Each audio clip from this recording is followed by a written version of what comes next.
दोस्तों, इंसान की ज़िंदगी नफ़ा बख्श उस वक़्त होती है जब वो अल्लाह ताला के अहकामात पर अमल करता है। खूबसूरत आदमी, पढ़ा लिखा आदमी, समझदार आदमी, ज़मींदार आदमी, जायदाद वाला, वो कामयाब उस वक़्त होता है जब वो अल्लाह रसूल की बारगाह में मकबूल होता है, जल्ल शानुहु व सल्लल्लाहु ताला अलैहि वसल्लम। अपना अपना मेयार हर इंसान ने बनाया होता है कामयाबी का। कुछ लोगों का ख्याल ये होता है कि बच्चे मेरे पढ़ गए, अपनी अपनी जगह पे सेट हो गए, मैं अब बड़े सुकून में हूँ। कुछ की राय ये होती है कि मैंने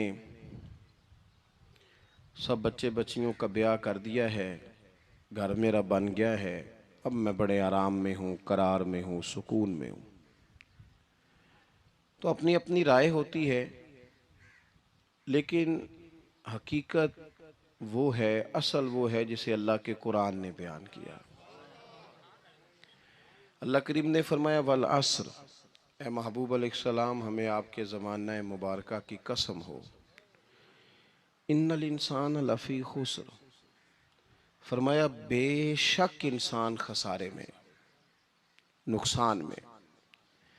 वो अपने तई कोई दावा कर लेता है। आप देखते हैं कि बहुत सारे लोगों के दावे अपने अपने होते हैं ना। किसी भी तालिब इल्म से आप पूछें पेपर दे के आए तो पेपर कैसा हुआ है, तो क्या कहता है? बोलिए। जब कैंडिडेट इलेक्शन लड़ते हैं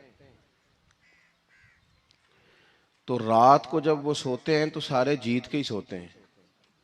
उनको सब यही कहते हैं कि लोग सारे तेरे साथ ही हैं। हालात, ये जितने बादशाह हुक्मरान होते हैं, इनके बिगड़ने की बुनियादी वजह होती है कि ये खुश फहमियों में मुब्तला होते हैं। हम में से भी ढेर सारे लोग हैं जो खुश फहमियों में मुब्तला हैं। कुछ कहते हैं जनाब हमारी निस्बत बड़ी तगड़ी है। भाई, निस्बत तो इमाम हुसैन से तगड़ी तो किसी की नहीं ना। तो सारी रात नमाज पढ़ते थे, रोज़े रखते थे, अल्लाह को याद करते थे। आप खाली निस्बत पर बैठ कर अमल छोड़ जाएं तो ये कैसे मुमकिन है? तो अपने अपने तई लोगों ने मेयार कामयाबी के कायम कर लिए हैं। अल्लाह फरमाता है कि महबूब मुझे कसम हो ज़माने की, इंसान नुकसान में, ये दिन ब दिन जो वक्त गुजार रहा है तो इसका नुकसान, इसका खसारा, इसका घाटा बढ़ता जा रहा है। रोज नुकसान में। कितना कितना उम्र का हिस्सा लोगों ने ज़ाया कर दिया। कितने कितने बेहतरीन लोग थे, लेकिन रोजी रोटी के पीछे वक्त सारा बर्बाद हो गया। ये रिज़्क़े हलाल के लिए दौड़ धूप हो वो तो बड़ी बात है, लेकिन तकब्बुर के लिए और ख्वाहिशात, बेजा ख्वाहिशात की तकमील के लिए, एक दूसरे से आगे बढ़ने के लिए बड़ा वक्त ज़ाया किया लोगों ने। अच्छा, कोई भी नहीं जीता, ख़ानदानों में भी कोई नहीं जीता, बरादरियों में भी कोई नहीं जीता, पर लड़ाई सारी ज़िंदगी की है। मैंने आगे गुजरना, मैंने आगे, हालांकि कोई किसी को जीतने देता ही नहीं। तो अपने अपने तई लोगों ने मेयार कायम किए कामयाबी के। अल्लाह फरमाते हैं बेशक इंसान नुकसान में है, लेकिन जिसमें चार खूबियां पाई जाएं, इधर देखो मेरी तरफ, जिसमें चार खूबियां पाई जाएं, अल्लाह का कुरान कहता है वो बंदा कामयाब हो जाता है। चार खूबियां उसके अंदर हो। कौन कौन सी? इल्लल्लज़ीना आमनू, सब नुकसान में नहीं सिवाय उन लोगों के जो ईमान लाए। सबसे पहले क्या करे? ईमान हो उसके पास, मजबूत ईमान। वामिलुस सालिहात, और ईमान भी लाए और नेक काम भी करे।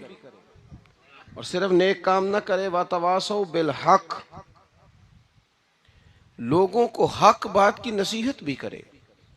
और जाहिर है सच बोलेगा, हक बोलेगा तो बड़े लोगों के मुफादात को ठेस पहुंचेगी, कुछ लोगों को तकलीफ भी होगी। तो अब जब तकलीफ होगी तो फिर मुसीबत भी आएगी। तो अगर हक बात कहनी है तो फिर क्या करे? वतवासौ बिस्सब्र, पर एक दूसरे को सब्र की भी वसीयत करे।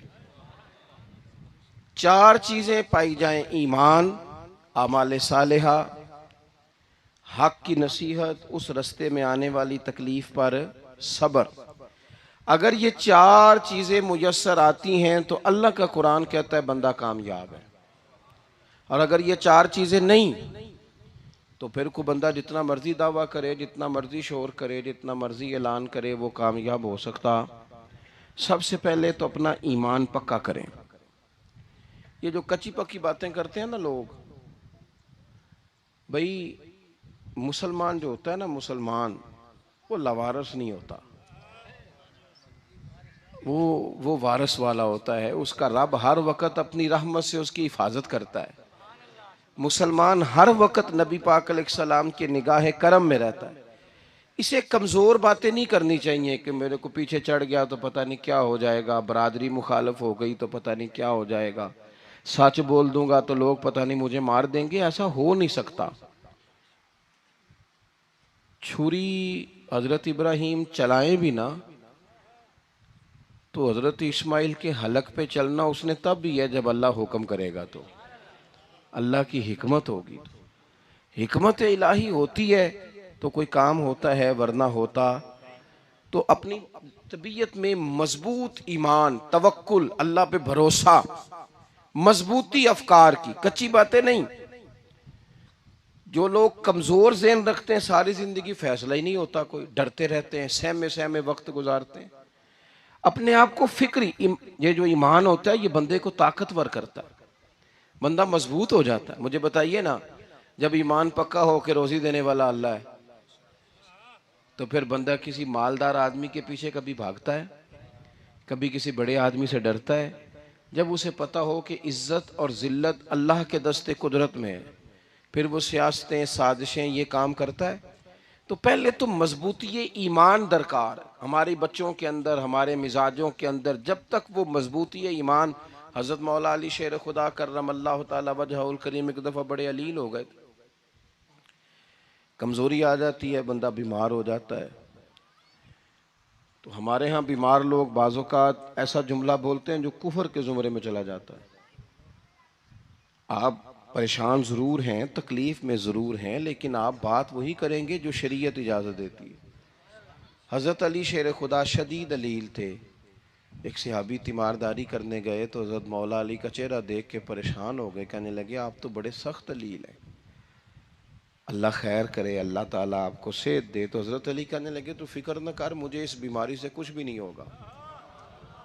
ने कहा क्यों? फरमाने लगे मुझे नबी पाक अलैहिस्सलाम ने फरमाया था, अली उस वक्त दुनिया से जाओगे जब दाढ़ी खून से रंगीन हो जाएगी, तो इसका मतलब है मैं खंजर के वार के साथ शहीद किया जाऊंगा, मैं बीमारी से दुनिया में नहीं जाऊंगा। मैं ये बीमारी से मुझे कुछ भी नहीं होगा, अल्लाह मुझे शिफा दे देगा। चूंकि हुजूर ने फरमाया ते साडे नबी दी जुबान साडे वास्ते कुरान।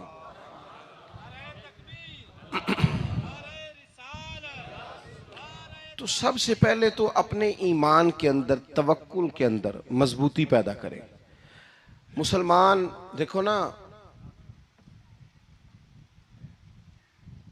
नमाज पढ़ने से रोजी में बरकत होती है कि नहीं? वैसे जो चुप है उनकी भी होती है कि नहीं?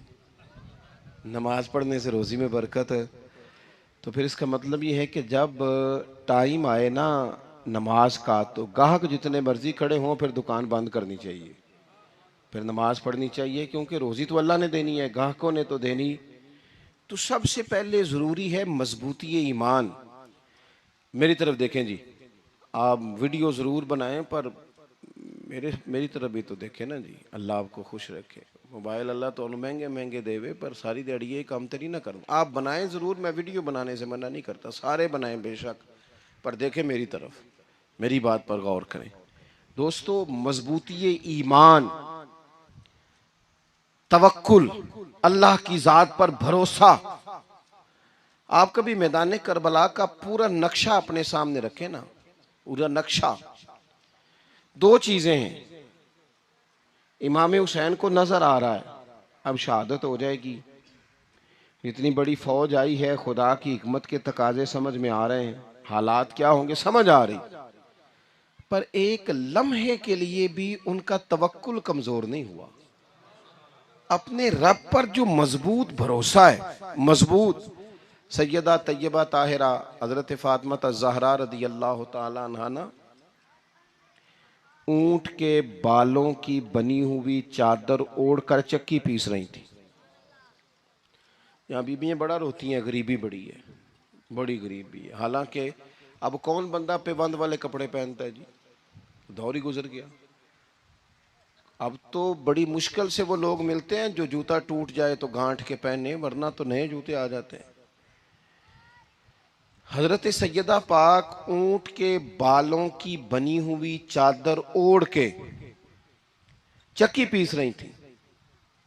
तो नबी पाक सल्लल्लाहु अलैहि वसल्लम ने देखा, आंखों में आंसू जरूर आए, पर महबूब ने फरमाया, फातिमा दुनिया में थोड़ी सी तकलीफ बर्दाश्त करो, क़यामत की सारी इज्जतें अल्लाह आपको ही अता फरमाएगा। तो तवक्कुल की मजबूती, अल्लाह की जात पर भरोसा, अपने रब करीम के साथ उम्मीदों का वाबस्ता करना, इससे मजबूती आएगी।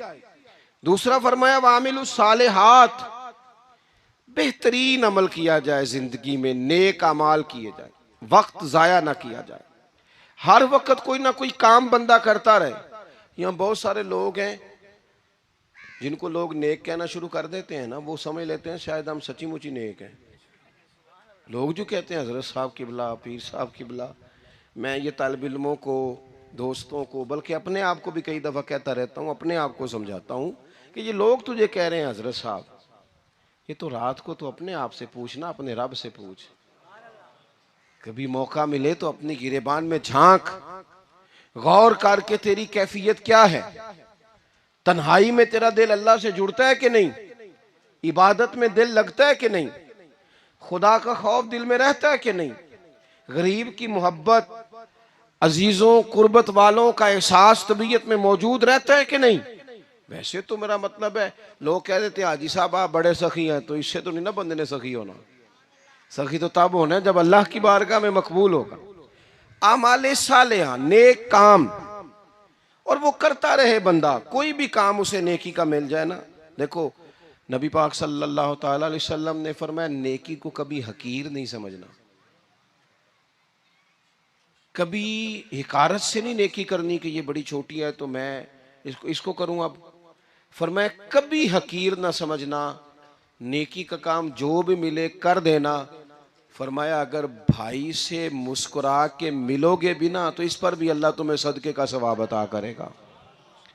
हम तो उस दिन से के मानने वाले हैं जो कहते हैं तू गली से रोड़ा उठा दे, कांटा उठा दे, किसी की तकलीफ दूर कर दे, किसी पर गुंजाइश कर दे, किसी के लिए आसानी कर दे, जो भी खैर का काम मुयस्सर आए पूरे दिन में उसे छोड़े नहीं। सुबह घर से निकले, वो एक सहाबी थे, गालिबन ताबी थे, तो बाजार जाते अपने गुलाम के साथ, तो सारा बाजार घूम के वापस आ गए। खादिम ने कहा जनाब को ना कोई खरीदा ना कुछ बेचा, तो आप सारा बाजार घूम के आ गए। फरमाने लगे तेरा क्या ख्याल है, मैंने कुछ भी नहीं किया।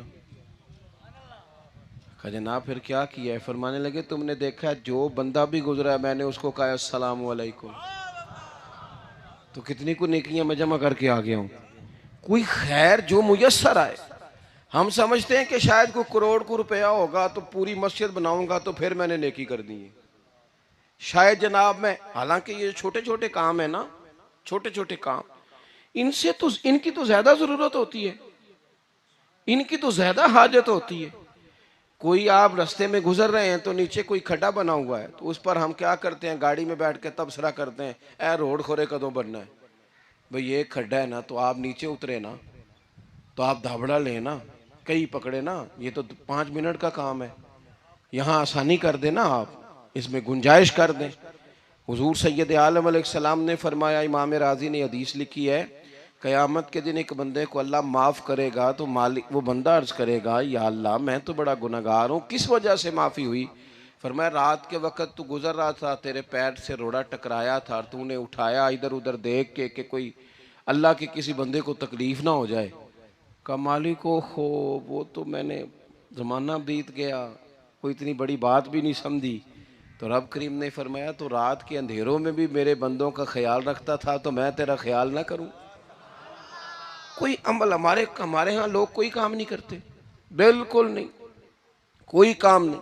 ना बड़े ना छोटे ना समझदार ना अनपढ़, कुछ भी नहीं। नशिस्तन गुफ्तन बरखास्तन, बैठो राज के गप्पे मारो, तबसरे करो, फलाना कुछ नहीं कर रहा, फलाना कुछ नहीं कर रहा, उसके बाद उठ के चले जाओ।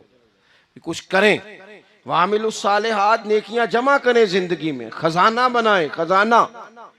अपनी ड्यूटियां, अपनी जिम्मेदारियां पूरी करें, हर वक्त काम, हर वक्त जिम्मेदारी, हर वक्त ड्यूटी। देखे ना इमाम हसन और हुसैन, इनकी आप कभी जिंदगी का मुताला करें, फर्ज नमाज के अलावा 100 रकत नमाज नफल रोज पढ़नी है, पता करना है गरीब कहाँ कहाँ है, उनका ख्याल रखना है, और नीरे पैसे नहीं देने। हमारे लोग गरीबों को पैसे जरूर देते हैं, इज्जत नहीं देते। उनको 4 पैसे की मदद जरूर कर देते हैं, पर इज्जत नफ्स का ख्याल नहीं रखते। इमाम ज़ैनुल आबिदीन रदी अल्लाह ताला अन्हु फरमाते हैं, गुजर रहे थे, आप देखें ना, इमाम गजाली हदीस लाए हैं कि बंदा और कुछ ना करे, किसी मोमिन का दिल राजी कर दे तो अल्लाह 60 साल की नफली इबादत का सवाब अता करता है। दिल बदस्तावर के हज अकबर अस्त, अज हजारा का यक दिल बेहतर अस्त। किसी का दिल खुश कर देना, उसको राहत दे देना, उसको करार दे देना, उसके लिए कोई ऐसा सामान कर देना कि बंदा मुतमईन हो जाए, सुकून हो जाए। ये हमारे यहाँ जो लोग होते हैं ना, सरकारी मुलाजिमीन, ड्यूटियों वाले, इनकी तबीयतों में तलखी होती है। ये अगर सिर्फ प्यार करने लग जाए ना, मैं कुछ मेडिकल से वाबस्ता लोग मेरे अहबाब में से हैं, तो मैं उनसे कहता हूँ कि शिफा तो अल्लाह ने देनी है, चलो तुम दवाई तो हंस के दिया करो ना, तुम आने वाले की बात तो तवज्जो से सुनो। वो बेचारा अपनी बात, हमारे एक बुजुर्ग थे तो तावीज़ लिखा करते थे, बड़े आलिम थे। मुझे कुछ थोड़ी सी ना मेरे दिल में उनके बारे में खफगी रहती थी कि आप इतने बड़े आलिम हैं, आप किताब लिखें, आप तवीज़ लिख रहे हैं, और फिर लोगों ने कमाई करनी होती है, आप तो मुफ्त देते हैं सारा कुछ।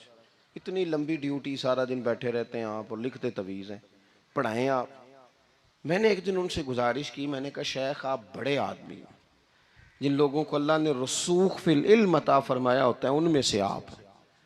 अल्लाह ने आपको पुख्तगी दी है, इल्म में शौरी आलिम में आप, सारा दिन तावीज़। फरमाने लगे यार मैं तावीज़ नहीं लिखता, असल मसला ये है कि जो तावीज़ लेने आता है वो अपना सारा दुख सुनाता है।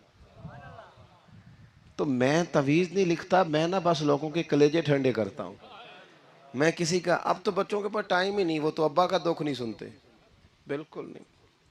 वो तो ढूंढते हैं कोई कोना मिले तो जाके मोबाइल देखें, तो बैठते ही नहीं। अम्मा कह रही होती है कि पुत्र को 10 मिनट मेरे पास भी बैठा कर, लेकिन पुत्र मसरूफ़ बड़ा है, वीडियो चढ़ानी है उसने, टिकटॉक बनाना है उसने नई तस्वीर चढ़ानी है। हम उलझ गए। ये चीज़ें इंसान को नफसियाती तौर पर कमज़ोर कर देती हैं। जो लोग ज़्यादा ये काम करते हैं उनके हाफ़ज़े कमज़ोर हो जाते हैं, वो उलझ जाते हैं, उन्हें पता नहीं होता रात मैंने क्या कहा था, सुबह मैं क्या कह रहा। हर वक्त नहीं, ज़रूरत के वक्त, हर टाइम नहीं, मखसूस औकात में। हज़रत इमाम ज़ैनुल आबिदीन रदी अल्लाह ताला अन्हु फरमाने लगे, हम गुजर रहे थे, इमाम हुसैन साथ थे,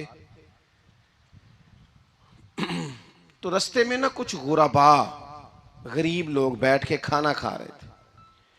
कहते हमारी उन पर नजर पड़ी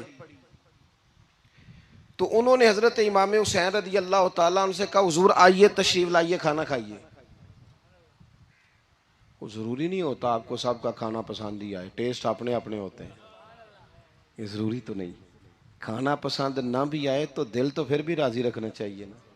कुर्बान जाएं, नबी पाक ने किस तरह हमारी तरबियत की। हज़रत आयशा सिद्दीक़ा रदी अल्लाह ताला अन्हा फरमाती हैं, करीम महबूब का मैंने ये तरीका देखा कि अगर खाना ना पसंद होता तो छोड़ देते, पर कभी उसमें से नुक्स ना निकालते, ऐब जो ही ना करते। गर्मी के मौसम में खड़ी है बेचारी खातून, और कितनी मुशक्क़त से उसने खाना बनाया, और कितनी गर्मी सही है चूल्हे के सामने, लेकिन साहब वो खाना रखा है तो वो कहते हैं ये तू की पकाया है, वो खाने वाली चीज़ है भाई, इस तरह करना, अब जो अगली हंडी है वो तू पका, आ ना तू खड़ा हो, ये पता चले ये काम कितनी मुशक्क़त का है। जिंदगी में कुछ थोड़ा सा दूसरों का ख्याल रखना, ये भी तो दीन का हिस्सा है ना। आप अपनी जिंदगी में हमेशा अपने लिए सोचें, किसी और का सोचे ही ना। तो मेरे अजीज याद रखेंगे आप, इमाम ज़ैनुल आबिदीन कहते हैं नबी पाक सल्लल्लाहु ताला अलैहि वसल्लम ने ना हजरत इमाम अली मकाम की, इमाम हसन और हुसैन की इस तरह से कुछ तरबियत फरमाई थी कि गरीब परवरी उनके अंदर रच बस गई थी, मिजाज बन गया था। वो गुरबा बैठे थे दस्तरखान बिछाए सड़क के किनारे, तो इमाम हुसैन गुजरे तो उन्होंने आवाज़ दी, इमाम साहब रोक गए, कहने लगे हुजूर थोड़ी रोटी नहीं खा लेते हमारे साथ। तो इमाम साहब आ गए, नीचे बैठ गए गरीबों के साथ। कोई कोई जुर्रत करे ना, चलो चलो अमीरों ने तो गरीबों के साथ बैठने की जुर्रत नहीं करनी, कोई पीर ही बैठ जाए गरीबों के साथ, वही मेहरबानी कर दे कि मैं पीर साहब हूँ, किबला हूँ, तो मैं ही चलो लंगर खा लूँ मुरीदों के साथ बैठ के। हमारी तो महफिलों में भी ना जी, नात खानों का, मौलवियों का, दूसरों का खाना और होता है, और गरीब आदमी को शापर में चावल डाल के देते हैं और साथ उसे कहते हैं ये लंगर शरीफ है। भाई अगर ये शरीफ है, तबर्रक है, तो ये पीर साहब नू नहीं सी लंघदा, अड़ता है गले में लंगर उनको। ये लंगर शरीफ जो है ये नात खां को भी तो गुजरना, तबर्रक है कि नहीं? हाँ ना तो करो ना। तो जी ज्यादा तबर्रक वाली शै वे वो पीरा नू भी तो खानी चाहिए ना, नात खां को भी। उसके लिए लहदा से मुर्ग मुसल्लम आला खाने। मैं अक्सर दोस्तों से कहता हूँ चलो मिलाद शरीफ पे सही सबके लिए अच्छा खाना पकाओ। चलो जिस गरीबों के बच्चों को बेचारों को सारा साल वो बोटियों के लिए लड़ते हैं, तुम मिलाद भी अच्छी रोटी पका दो, तो बच्चा जब खाएगा ना बहुत सारियां बोटियां और चावल, और अपने अब्बा से पूछेगा कि अब्बा जी आज की गल है, बड़ा गोश्त पे लब्ध है। तो हो सकता है गरीब बाप रो ही पड़े और उसे कहे पुत्र तो आज राज राज के खाज साढ़े नबी पाक दा मिलाद शरीफ है।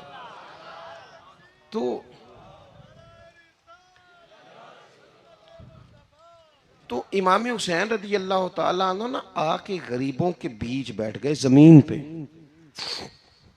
उन्होंने कहा खाइए, तो वो जिस तरह वो खा रहे थे ना सादे बर्तनों में, सादे, इमाम हुसैन खाना खाने लग गए। मैंने कहा खैर का काम कोई भी मिले उसे जाया, चलो और कुछ नहीं कर सकते थे, किसी को सड़क ही पार करा देना बीना को, चलो और कुछ नहीं कर सकते, तो आपको पता है कि सामने वाला बोझ लेके गुजर रहा है, आप थोड़ा सा हट जाएं रोड से, उसे गुजर लेने दें, कोई तो काम जिंदगी में, कोई इरादा तो खैर का बंदा करे। इमाम हुसैन बैठ गए, उनके साथ रोटी खाई, थोड़ी देर के बाद इजाज़त ली, फरमाया जाऊं? कहने लगे हुजूर और खाइए। फरमाने लगे मैं तो अभी रोटी खा के आया था और आज तक ऐसा नहीं हुआ कि दोबारा खाना खाऊं, एक लुकमे की भूख नहीं थी, जितना भी खाया है ना ये तुम्हारा दिल खुश करने के लिए खाया है। गुरबा मसाकिन की व आमिलुस सालिहात, ईमानदार बंदा ईमानदारों जैसे काम करता ही अच्छा लगता है। 25-25 हज किया इमाम हसन और हुसैन ने मदीने से मक्के पैदल जाके। कितने बोलिए? मैं कहता हूँ चलो हम बाजमात नमाज ही पढ़ लिया करें। चलें, हुजूर सल्लल्लाहु अलैहि वसल्लम ने फरमाया फजर की नमाज पढ़ के बैठ जाओ, इशराक चाश तक अल्लाह का जिक्र करो, 2 नफल इशराक के 2 चाश्त के पढ़ लो, अल्लाह 2 हज और 2 उम्रे का सवाब अता कर देगा। मुश्किल काम तो नहीं है, मुश्किल तो हाँ ही नहीं की थी थे, ये मुश्किल है। वैसे ये कि आँख खुल जाए तो 25-30 मिनट 40 मिनट मोबाइल पे गुजर जाए वो तो सौखा है, ये मुश्किल है।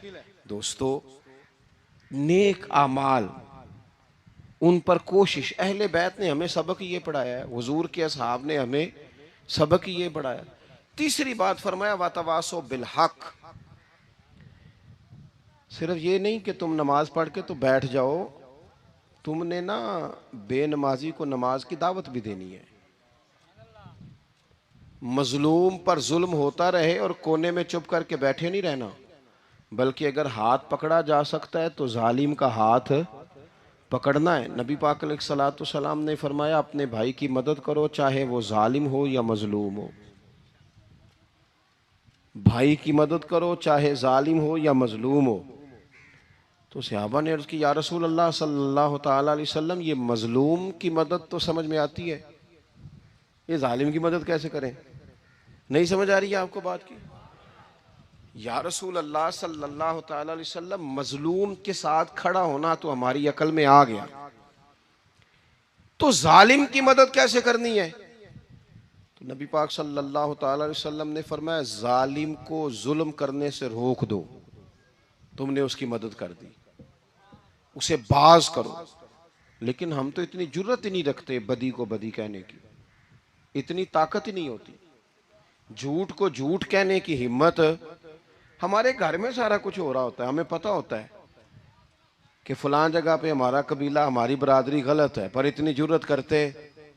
हम सच बोलते जरूर हैं, पर दूसरों के बारे में, अपने बारे में सच बोलने को तैयार नहीं होते। जुर्रत का मुजाहरा करें जिंदगी में, हक को हक कहना सीखें, गलत को गलत कहना सीखें, झूठ को झूठ कहें, बदी को बदी कहें, सच्चाई का साथ दें हमेशा। हमने जब तक, देखो ना, जुल्म होता रहे, ज्यादती होती रहे, अपना दरवाजा अंदर से बंद कर लो, पुत्र बाहर ना जाना। क्यों जी? बाहर उस पे जुल्म हो रहा है, उनके घर आग लगी है, को हमारे घर तो नहीं ना लगी। याद रखना, पड़ोसियों की आग ना बुझाओगे तो अपने घर भी आ जाएगी। अगर मजलूम का हाथ नहीं पकड़ोगे तो जालिम दलेर हो जाएगा। और हमारे जितने भी बुजुर्ग गुजरे, उन्होंने जालिमों को जालिम कहा। इमाम अहमद बिन हंबल ने जेल काटी, इमाम आजम अबू हनीफा ने जेल काटी। आजकल लोग कहते हैं मौलाना साहब आपने ना जनाब गलत को गलत नहीं कहना, सियासत की बात नहीं करनी। क्यों जी? किस लिए नहीं करनी? सियासत तो तदबीर का नाम है। बनु इसराइल में जितनी भी तदबीर होती थी वो सारे अंबिया किया करते थे। क्यों ना बात करें? ये जिन कुर्सियों पे आज तुमने जालिमों जाबिरों को बिठाया, ये कुर्सी तो हजरत अबू बकर सिद्दीक जैसे लोगों की है, ये तो हजरत उमर जैसे लोगों की सीट है, हजरत उस्मान गनी जैसे लोगों का काम है, मौला अली जैसे लोगों का काम है। गलत जगहों पे गलत लोग बिठा दी, और फिर झूठे को झूठा भी ना कहे, जालिम को जालिम भी ना कहे। हमसे ना रकम होंगे कसीदे यजीद के, क्योंकि हम लोग तो हुसैन के सीरत निगार हैं। ये क्या बात हुई? आप सच्ची बात ही ना करें, कलीमा हक कहें हमेशा, खरी बात कहें सच्ची, गरचे अपना नुकसान हो। हक के साथ खड़े होना सीखें। वतवासो बिल हक, सारी आसानी थी, इमाम हुसैन को कोई मसला नहीं था, आराम से बैठे थे। आज कितने मौजों में बैठे हैं, पीर साहिबान, मौलवी साहिबान, खतीब साहिबान, सियासतदान, वडेरे, मौज लगी हुई है। किसी को कुछ नहीं कहना, कुछ कहेंगे तो फिर बंदे मुखालफत करेंगे। तो इमाम हुसैन मस्जिद नबी में जुम्मा पढ़ाते थे, चुप करके बैठे रहते। हुजूर सैयद आलम अलैहिस्सलाम के मज़ार अनवर के पास बैठे थे, बैठे रहते। लेकिन इमाम हुसैन ने फरमाया, जालिम हुक्मरान बने तो वो कौमों को तकलीफ देते हैं, वो मिली नुकसान करते हैं, वो उम्मत का चेहरा मोहरा बिगाड़ के रख देते हैं। लिहाजा खड़े होना पड़ता है, कलिमा हक कहना पड़ता है, इलाए कलिमतुल हक के लिए निकलना पड़ता है। आप अपनी जिंदगी के अंदर सच्ची बात करना सीखें। इलेक्शन के दिन आ गए, मेरे एक बड़े मोहब्बत वाले साथी थे, वो आ गए वोट के लिए। वैसे भी ये जो बीमारी हमारे मुल्क में ना जी, हमारे यहाँ हुक्मरान बाजों का कहते हैं ओए हो जी जमहूरियत बड़ी ज़रूरी है। वो भी किस मुसीबत का नाम है जमहूरियत? इकबाल तो कहते हैं कि ये वो चीज़ है कि जो जिसमें पता ही कोई नहीं होता, पढ़े लिखे अनपढ़ का, छोटे और बड़े का, सियाने और बेवकूफ़ का। जमहूरियत वो तर्ज हुकूमत है कि जिसमें बंदों को गिना करते हैं, तोला नहीं करते। किस तुम क्या रागल आप रहते हो हर वक्त? कौम को उसका हक मिलना चाहिए, गरीब की मदद होनी चाहिए, इंसाफ मिलना चाहिए। बाकी ये तुम्हारी कहानियां हैं डिक्टेटरशिप और जमहूरियत, और हमें तुम्हारी समझ भी नहीं आती। हर डिक्टेटर के साथ होते हो, बातें जमहूरियत की करते हो, जहां तुम्हारा दिल करता खड़े रहते हो। हमें तो कोई उससे गरज नहीं, काम होना चाहिए। बल्कि जो लोग कुव्वत नाफजा रखते हैं उन्हें समझना चाहिए कि मुल्क की भाग दौड़ हमेशा मजबूत हाथों में रहे, और वो इस तरह का निज़ाम वज़ा करें, मिल बैठे सारे इदारे कि गरीब की सुनी जाए। वो मुझे बड़ी अच्छी तरह याद है, जब वो एक हुकूमत ख़त्म हुई और जो एक फ़ौजी रह के गए थे 11 साल, उनकी हुकूमत आई, तो मैं बाहर निकला तो एक बुज़ुर्ग थे, वो सुबह सुबह नाश्ता बेचा करते थे हमारे इलाके में, चावल और चने वने।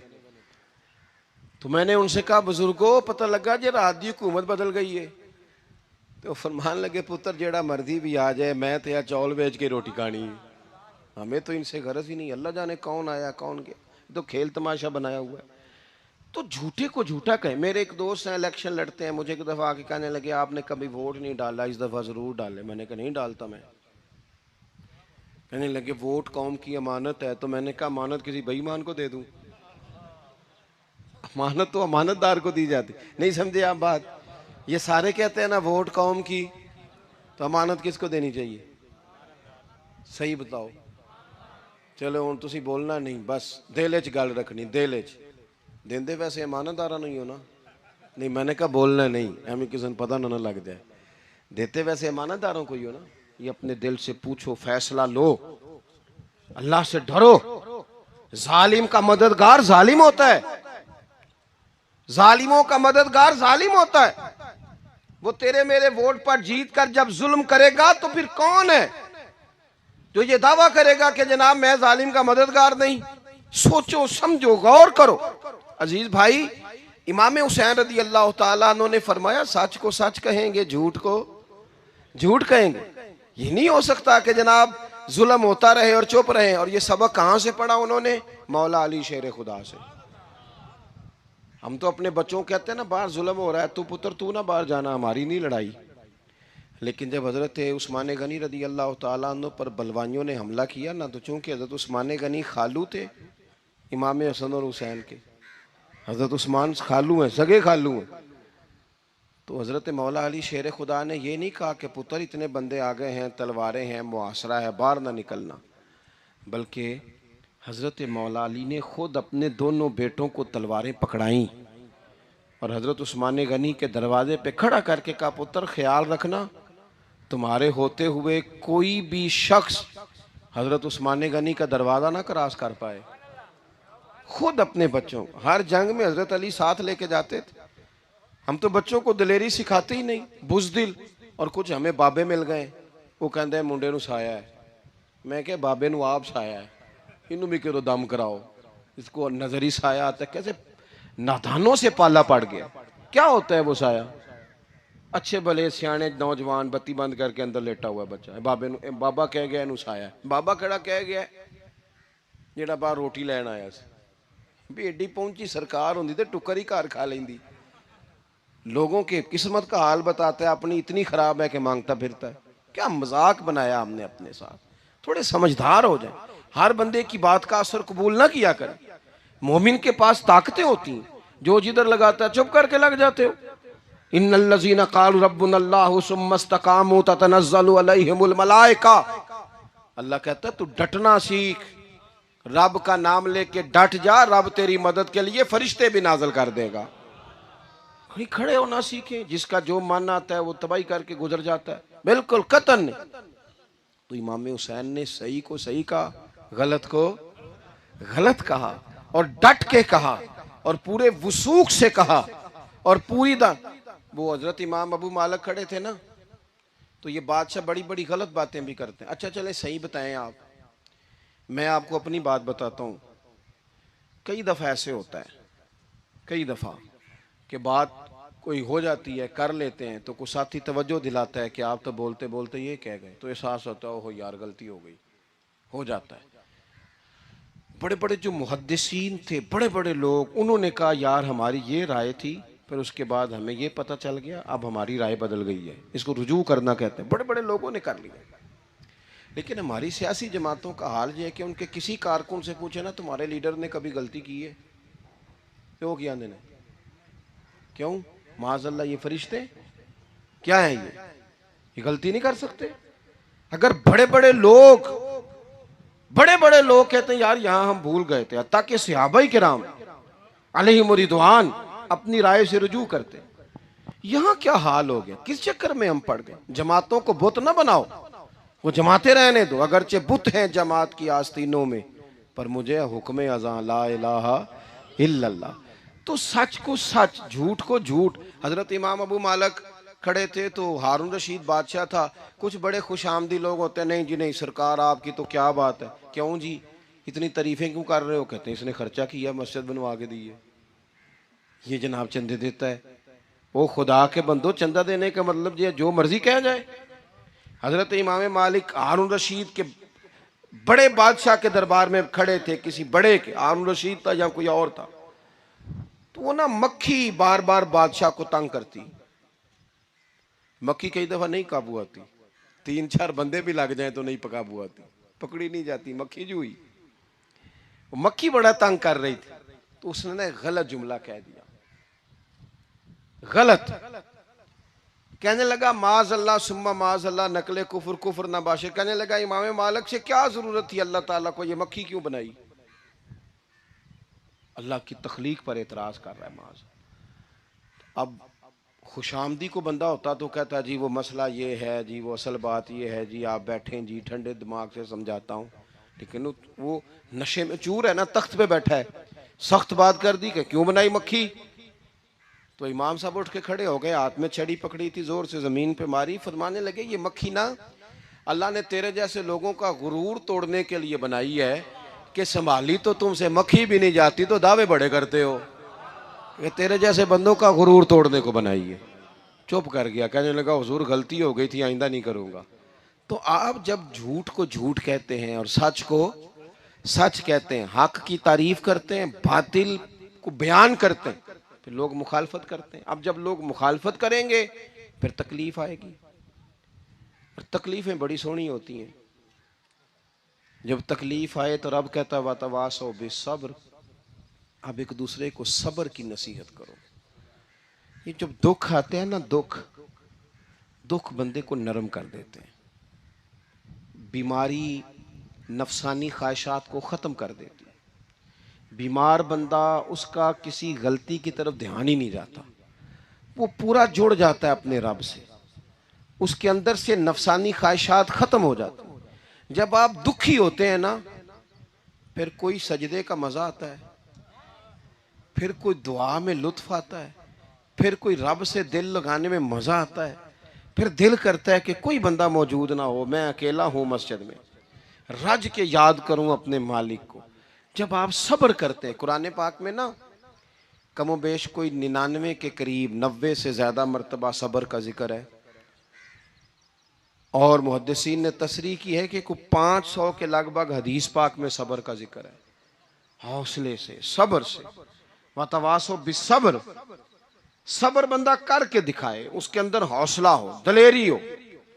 हम ना जल्दबाज हो जाते हैं, बाज बुजुर्ग भी नाराज ना हो तो वो भी बड़े जल्दबाज, फटाफट काम होना चाहिए। बाज बच्चे भी, बाज जनाब सियाने लोग, बड़ी जल्दी है।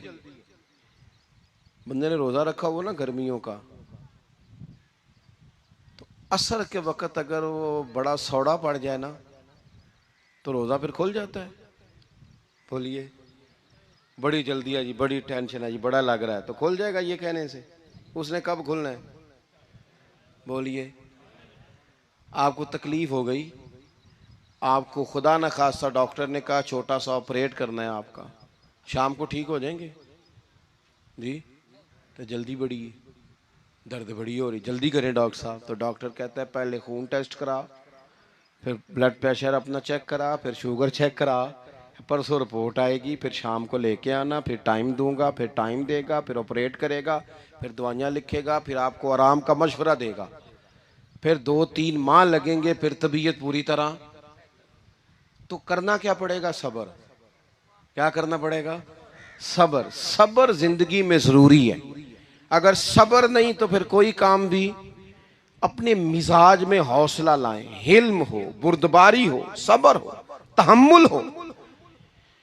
इमाम अली मकाम रदी अल्लाह तआला अन्हु को आप देख लें, मैदान करबला पूरा पढ़ लें आप, पूरी तारीख रिवायात खंगाल के देख लें।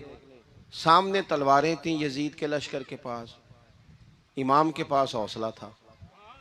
वहां जुल्म जबर हो रहा था, यहाँ हौसला, हिलम, बुर्दबारी, आला जरफी, करम। दोस्तों, जब सबर और तलवारें आपस में टकराई ना, सबर और तलवारें, तो तलवारें हार गईं, सबर जीत गया। सबर हमेशा जीत जाया करता है। बाजू का थोड़ा टाइम लग जाता है, थोड़ा सा वक्त, कुछ चीज़ों की लोगों को फौरन समझ नहीं आती, टाइम गुजरने के वो काफ़ी देर के बाद एहसास होता, ओहो वो तो ठीक था एहसास। लेकिन आप जिंदगी में थोड़ा तहम्मुल, थोड़ी बुर्दबारी, आप यकीन करें हम जब लड़ाइयाँ करते हैं ना, किसी से बहस करते हैं कुछ ऐसी बातें कर जाते हैं कि बाद में हमें एहसास होता है यार ज़्यादा सख्त बात हो गई, मानते नहीं लेकिन बाज़ों का ख्याल होता है यार ओहो ये नहीं कहना चाहिए था, लेकिन वो बात गुस्से में निकल जाती है, सब्र होता नहीं, फिर वो ख़राबी होती है। अपनी ज़िंदगी में सब्र, ये थोड़ी बहुत जो तकलीफ़ें आती हैं ना, मैं गया हुआ था सिंध के सफ़र पर, तो मोटरवे से, सखर से मोटरवे लाहौर आता है, अब सफ़र आसान हो गया। तो मैंने अपने ड्राइवर से कहा लो मियाँ अब सहूलत हो गई तुम्हें, अब तो सारा मोटरवे लाहौर तक आसान हो गया। तो मुझे कहने लगा नहीं हज़रत साहब ये मुश्किल है। मैंने कहा जी क्यों? कहने लगे नींद आने लग जाती है। बिल्कुल सीधी सड़क है ना, अगर कोई स्पीड ब्रेकर हो, कोई रक्शे वाला भी आए, कोई रेड़ी वाला चाचा नाराज भी हो कि वेख के नहीं चलाई जाती, तो बंदा थोड़ा जागता रहता है, थोड़ा ना वो। तो जिंदगी में जो जो रुकावटें आती हैं ना, ये तो बंदे को जगाने के लिए आती। इन्ना माल उसरी युसरन, इन्ना माल उसरी युसरा। एक दफा अगर मुश्किल आए तो अल्लाह दो आसानियां देता है, हम ना घबरा जाते हैं। ये दुख तो बड़े प्यारे होते हैं, ये तो बड़े नफा बख्श होते हैं, ये तो फायदा करते हैं बंदे का। तकलीफें जैसे जैसे जिंदगी में आती हैं बंदा पालिश होता जाता है। जैसे जैसे मैं अक्सर दोस्तों से कहता हूँ, कभी मुश्किल आ जाए और कोई बंदा साथ ना बंदे के चले, ना रिश्तेदार चले, ना दोस्त चले, ना गली मोहल्ला कोई साथ ना चले, तो हम शिकवे करते हैं। हालांकि शिकवे नहीं करने चाहिए। अगर ये साथ ना कोई भी चले तो बंदे को अकेले लड़ने का हौसला नसीब हो जाता है, उसे फिर हिम्मत मिल जाती है कि ये सफ़र मैंने अकेले तय करना है। तो इमाम अली मकाम की ज़िंदगी, ये सारी चीज़ें इनको मुलाहिज़ा करेंगे तो चार बातें खुल के सामने आएंगी। पुख्तगी ईमान की, शौक़ अमाले सालिहा का, बात करनी है तो हमेशा हक की करनी है, सामने कोई भी हो कभी झूठ का साथ, और चौथी बात ये कि सब्र, तहम्मुल, हौसला। मैंने कुरान मजीद एक जगह से और तिलावत किया था, वो भी थोड़ी सी बात आपसे अर्ज़ करनी है, फिर मैं बात ख़त्म करने लगा हूँ। ये जो हुजूर के सहाबा और अहले बैत है ना, इनका आपस में बड़ा गहरा रिश्ता है, बड़ा खूब प्यार है इनका। कुछ लोगों की ना दुकान तब चलती है जब वो इनका इख्तलाफ साबित करें, दुकानें तब चलती हैं। क्योंकि नबी पाक सल्लल्लाहु अलैहि वसल्लम ने फरमाया शैतान मायूस हो गया है, अब वो लोगों से बुत परस्ती नहीं करा सकेगा लेकिन तुम्हें लड़ाएगा। तो ये माज़अल्लाह इतने जालिम है कि सहाबा और अहले बैत को लड़ा देते। खुदा के बंदो, तुम्हें पता ही नहीं तुम किन की बात कर रहे हो। पहले अपनी हैसियत देखो, ये लोग कितनी शानों वाले हैं, तुम किन का तज़किरा कर रहे हो। इनके तो नाम लेते वक्त कई दफ़ा डर आता है कि ज़ुबानें भी इस काबिल हैं कि नहीं। कुरान मजीद ने कहा मुहम्मदुर रसूलुल्लाह, मुहम्मद सल्लल्लाहु अलैहि वसल्लम अल्लाह के रसूल हैं, वल्लज़ीना माअहू, और जो उनके साथ हैं। ये कुरान पाक के दो जुमले हमेशा याद रखें, तारीख रखें संभाल के लोग अपने पास। कुरान पाक ने दो बातें की, फरमाया अशिद्दाउ अलल कुफ़ार, ये जो हुजूर के साथ हैं ये काफिरों पर सख्त हैं, रुहमाउ बैनहुम, आपस में बड़े मेहरबान हैं। तो जब अल्लाह कहता है आपस में मेहरबान है, नहीं समझ आई बात की आपको? अल्लाह कहता है कि आपस में, बोलिए, तो फिर अल्लाह की बात माननी है या किसी लड़ाने वाले की बात माननी है? अल्लाह कहता है ये आपस में। बाकी है राय का इख्तलाफ, तो बाप बेटे का भी हो जाता है, होता है कि नहीं? अब्बा कहता है ये काम कर लें, पुत्र कहता है। हुजूर सहाबा से मशवरा लेते थे, कई दफ़ा नबी पाक ने सहाबा की राय पे अमल किया, तो सहाबा में बहुत सारे मामलात इज्तिहादी हुए लेकिन उनमें अदावत नहीं थी, ज़ाती रंजिशें नहीं थी, बुग़्ज़ नहीं था, उनके दिल एक दूसरे के हक़ में नरम थे। लिहाजा शरारत जल्दी कबूल करता है बंदे का दिमाग, शरारतें ना कबूल करें। कोशिश करें कि जो इन लोगों की तारीफ़ किताब व सुन्नत में हमारे सामने आती है, हम सिर्फ़ उसी तारीफ़ पर अमल करें। एक बात सिर्फ सुन लें और मैं अपनी बात को समेटूँ, आपको लुत्फ़ आएगा। तमाम सहाबा हुजूर के गिर्द बैठे थे और जहां सब लोग बैठे थे वहां जगह ज़रा कम थी। हज़रत सैयदना अबू बकर सिद्दीक रज़ी अल्लाह ताला अन्हु बिल्कुल हुजूर के साथ बैठे थे। वो आज भी बिल्कुल ही हुजूर के साथ हैं। क्या मुकद्दर हैं सिद्दीक व फारूक के, जिनके घर रहमतों के खजीने में बिल्कुल साथ बैठे थे। अचानक हजरत मौला अली शेर खुदा आ गए। कोई से अभी भी उठकर जगह दे देता और सारे देना भी चाह रहे थे, लेकिन हजरत मौला अली जैसे ही आए ना, सबसे पहले हजरत सिद्दीक अकबर उठे और बाजू थाम के आगे जाके बढ़ के मौला अली का बाजू थाम के हुजूर के करीब ला के बिठाया। खुद जरा साइड पे होकर बैठ गए। अब ये हुजूर के सामने सारा कुछ हो रहा है तो बोलना किसने था? किसी को जरूरत ही नहीं होती थी महबूब के सामने कोई तबसरा करे, कोई कर ही नहीं सकता था, किसी को जरूरत ही नहीं थी। कोई ना बोला, खुद रसूल करीम बोले और हुजूर फरमाने लग गया, देखा तुमने मेरे अबू बकर ने क्या किया है। और फिर हुजूर ने जो जुमले कहे वो याद रखने वाले हैं। शेख इस्माइल हक्की ने इसको लिखा है। नबी करीम फरमाने लगे, इज्जत वाला ही किसी को इज्जत दिया करता है, फजल वाले लोग ही दूसरे का फजल समझा करते हैं। तो ये तो साहिब इज्जत लोग थे, ये तो एक दूसरे को इज्जतें देते थे। तुम कौन हो जो इज्जतें उतार रहे हो? तुम कौन हो जो इस तरह का लहजा इख्तियार किए हुए हो? तो इन लोगों का आपस में गहरा ताल्लुक, रब्त, प्यार, मोहब्बतें, खुलूस वारफ्तगियाँ। तो कभी भी किसी ऐसे शख्स के चक्कर में ना आए जो हमें इन लोगों से लड़ाने की सही करे। अल्लाह ताला की बारगाह में दुआ करता हूँ जो मैंने कहा है अल्लाह उसे कबूल फरमाए, जहाँ भूल गए हैं अल्लाह दरगुजर करे। आखिर दावा या अनिल हम्दुलिल्लाह। काफिर इसी पिच हो गया, फिर तशबीह मुसल्ला की करना। असां ज़ाहिर नू रब मन्याए, बातन दा अल्लाह की करना। असां ज़ाहिर नू रब मन्याए, बातन दा अल्लाह की करना।